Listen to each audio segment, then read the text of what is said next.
बात आज के चैनल के कार्यक्रम टॉप 10 में आपका स्वागत है। मैं हूं हरप्रीत कौर और पेश अभी तक की 10 बड़ी खबरें। मानसून के बाद अरब सागर में उठा सीजन का पहला चक्रवात शक्ति समुद्र में उथल पुथल मचा रहा है। समुद्र को मथ रहे इस चक्रवात में 100 किलोमीटर प्रति घंटे की रफ्तार से हवाएं चल रही हैं, जो और तेज हो सकती हैं। यह ओमान और पाकिस्तान की ओर बढ़ रहा है और भारत के तट से टकराने की संभावना कम है। मौसम विभाग ने गुजरात, महाराष्ट्र, गोवा, कर्नाटक, ओडिशा समेत कई राज्यों में भारी बारिश का अलर्ट जारी किया है।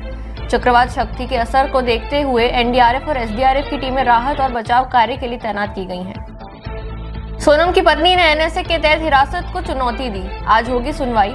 सुप्रीम कोर्ट की 6 अक्टूबर की कॉज लिस्ट के अनुसार यह मामला जस्टिस अरविंद कुमार और एनवी अंजारिया की पीठ के सामने रखा गया है। वांगचुक वर्तमान में राजस्थान की जोधपुर जेल में बंद है। बता दें कि सोनम वांगचुक को 26 सितंबर को हिरासत में लिया गया था। इससे 2 दिन पहले ही लद्दाख में राज्य का दर्जा और 6ठी अनुसूची लागू करने की मांगों को लेकर हुए विरोध प्रदर्शन में 4 लोगों की मौत हो गई थी और करीब 90 लोग घायल हुए थे।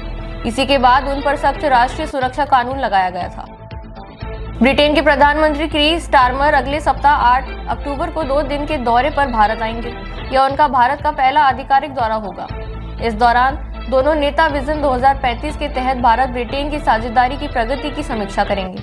विजन 2035 में व्यापार, निवेश, तकनीक, रक्षा, जलवायु, ऊर्जा, स्वास्थ्य, शिक्षा और लोगों के आपसी रिश्तों को मजबूत करने का 10 साल का रोडमैप शामिल है। दोनों प्रधानमंत्री व्यापक आर्थिक और व्यापार समझौते पर भी चर्चा करेंगे और उद्योग जगत में नेताओं से मिलेंगे। अमेरिका के एक संघीय न्यायाधीश ने ट्रंप प्रशासन की एक नई नीति को अस्थायी रूप से रोक दिया है। इस नीति के तहत 18 साल की उम्र पूरी होने के बाद अकेले आए और बिना अनुमति आए प्रवासी बच्चों को वयस्क हिरासत केंद्रों में रखा जाना था। यूएस डिस्ट्रिक्ट जज ने अमेरिकी इमिग्रेशन और कस्टम एनफोर्समेंट को आदेश दिया कि वे किसी भी ऐसे बच्चे को वयस्क हिरासत में न रखें। जज ने कहा कि वह स्वयं हिरासत 2021 में दिए गए उनके कोर्ट आदेश का उल्लंघन करती है, जिसमें इस तरह की प्रथाओं पर रोक लगाई गई थी।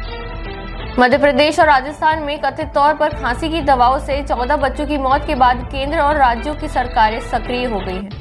केंद्रीय औषधि मानक नियंत्रण संगठन ने हिमाचल प्रदेश, उत्तराखंड, गुजरात, तमिलनाडु, मध्य प्रदेश और महाराष्ट्र में उन फैक्ट्रियों की जांच शुरू कर दी है जहां से संदिग्ध दवाइयां बनी थी।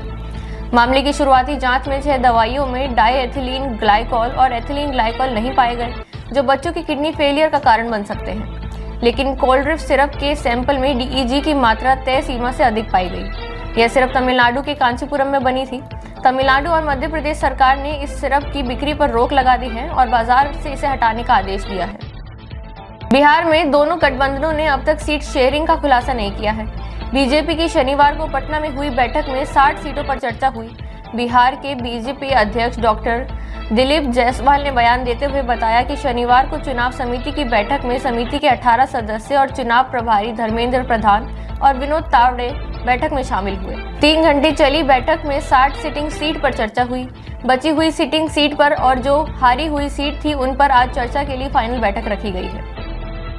केंद्रीय मंत्री गिरिराज सिंह ने पटना में आरजेडी नेता तेजस्वी यादव पर कहा, लालू प्रसाद यादव और तेजस्वी यादव अपने मुंह मियां मिट्ठू बन रहे हैं तो उन्हें कौन रोकेगा।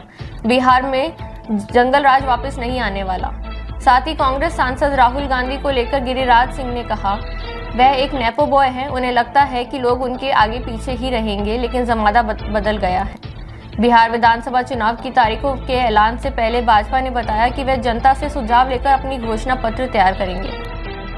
राजस्थान रोडवेज का कुनबा आज और बड़ा हो गया है। सीएम भजन लाल शर्मा ने आज 128 नई रोडवेज बसों को हरी झंडी दिखाई है। इसमें कुछ बसें वॉल्वो तो कुछ स्केनिया श्रेणी की हैं। ये सभी बसें प्रदूषण मानकों के अनुरूप हैं और इन्हें प्रदेश के विभिन्न आगारों में आवंटित किया गया है। रोडवेज के बेड़े में पिछले 1 माह में कुल 300 नई बसों को शामिल किया गया है। मुख्यमंत्री ग्रामीण बस सेवा की भी आज शुरुआत की गई, जिसमें अपनी बस राजस्थान रोडवेज नाम दिया गया। मणिपुर में फरवरी 2025 से ही राष्ट्रपति शासन लागू है। जब तत्कालीन मुख्यमंत्री एन बीरेन सिंह ने 9 फरवरी को अपने पद से इस्तीफा दे दिया था। उनके इस्तीफे के बाद कोई सरकार नहीं बन पाई थी, जिसके कारण राज्य में राष्ट्रपति शासन लगाया गया था। ऐसे में एक बार फिर से राज्य के सरकार गठन को लेकर जोर आजमाइश शुरू हो चुकी है। ऐसा इसलिए है क्योंकि मणिपुर के कई नेता दिल्ली पहुंच रहे हैं। इसके साथ साथ राज्यपाल पहले से ही दिल्ली में मौजूद हैं। इजराइल और हमास के बीच 23 महीनों से चल रहे संघर्ष से संबंधित एक बड़ी खबर सामने आई है। इजराइल के प्रधानमंत्री बेंजामिन नेतन्याहू ने उम्मीद जताई है कि गाजा में बंद सभी बंधकों की रिहाई आने वाले कुछ दिनों में संभव हो सकती है। उन्होंने कहा कि इस मामले पर अप्रत्यक्ष वार्ता मिस्र में जारी है और इजराइल का एक शिष्टमंडल तकनीकी बिंदुओं को अंतिम रूप देने के लिए वहां भेजा गया है। यह बातचीत अमेरिकी शांति योजना के तहत हो रही है, जिसका लक्ष्य गाजा युद्ध को समाप्त करना और सभी बंधकों को सुरक्षित वापसी सुनिश्चित करना है। टॉप 10 में आज के लिए इतना ही। कल फिर से आपसे मुलाकात होगी, तब तक के लिए दीजिए इजाजत। नमस्कार।